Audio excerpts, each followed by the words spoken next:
Good evening.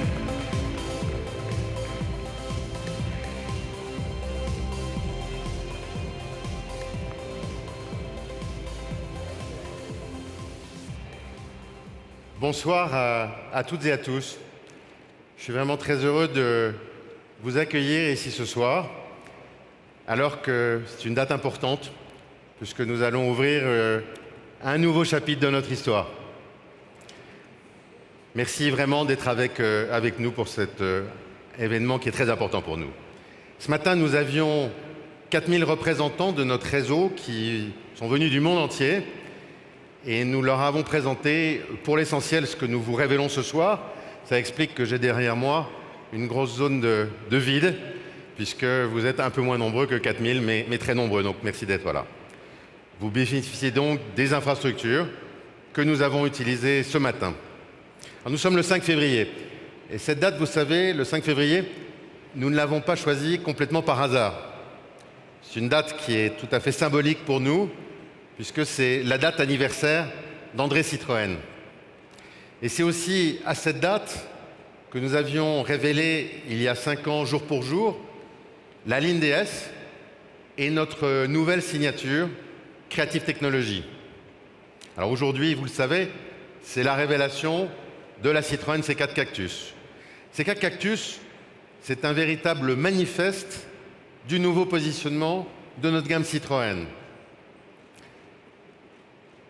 Nous aurions dû avoir avec nous Philippe Varin ce soir. Je ne sais pas s'il nous rejoindra, il était pris et sans doute dans les encombrements. Il sera peut-être avec nous plus tard. Revenons en arrière. En 2009, je vous disais, il y a 5 ans, nous nous sommes réinventés. Nous avons ouvert une nouvelle page de notre histoire avec la ligne DS, notre offre premium. Cette ligne DS, et nous en sommes très fiers, c'est un succès qui démontre que l'automobile française a toute sa place dans le premium. Alors, certes, DS a joué un rôle très important pour Citroën, a tiré l'image de l'ensemble de la marque vers le haut, mais ça a aussi un petit peu, j'allais dire, terni ou mis un peu d'ombre, paradoxalement, sur le reste de notre gamme. Bien sûr, ça c'était loin d'être un effet qui était voulu. Ça veut dire que notre cœur de gamme avait besoin d'évoluer. Et pour évoluer, eh bien, il faut se remettre en question. Et nous nous sommes donc posé des questions que je suis sûr beaucoup d'entre vous ont déjà entendues ou vous êtes déjà posées.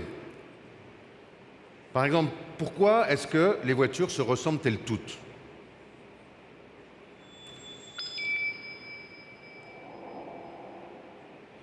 Ou pourquoi est-ce que les voitures sont toujours plus puissantes ?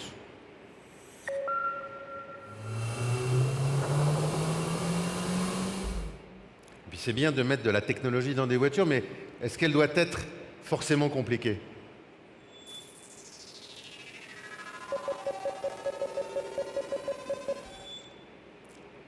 Est-ce qu'il est concevable de payer moins et d'avoir plus ?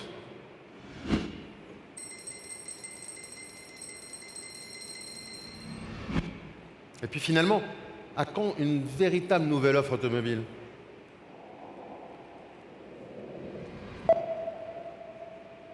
Toutes ces questions, se remettre en question, vous savez, c'est dans nos gènes, c'est dans les gènes de Citroën. Parce que, à toutes les époques, Citroën a su se réinventer, a su apporter de nouvelles réponses à son environnement, au monde. Et à chaque fois selon 2 axes bien clairs, 2 directions bien claires. D'une part, en proposant le meilleur de notre savoir-faire, le meilleur de notre technologie et une certaine incarnation du luxe à la française. Et ça, c'est ce que nous avons fait dans l'histoire avec la traction ou encore avec la DS de 1955. Puis bien sûr, c'est ce que nous avons fait plus récemment avec notre ligne DS. Deuxième axe selon lequel Citroën s'est toujours réinventé, c'est en démocratisant l'automobile pour le plus grand nombre. Et des voitures comme la 5 HP, et ça vous ne la connaissez peut-être pas, qui était la première voiture produite en série en Europe, ou encore la 2 chevaux, ces voitures ont su répondre de manière juste aux défis de leur époque, aux défis du moment. Eh bien, c'est cette voie que nous prenons aujourd'hui pour notre gamme Citroën.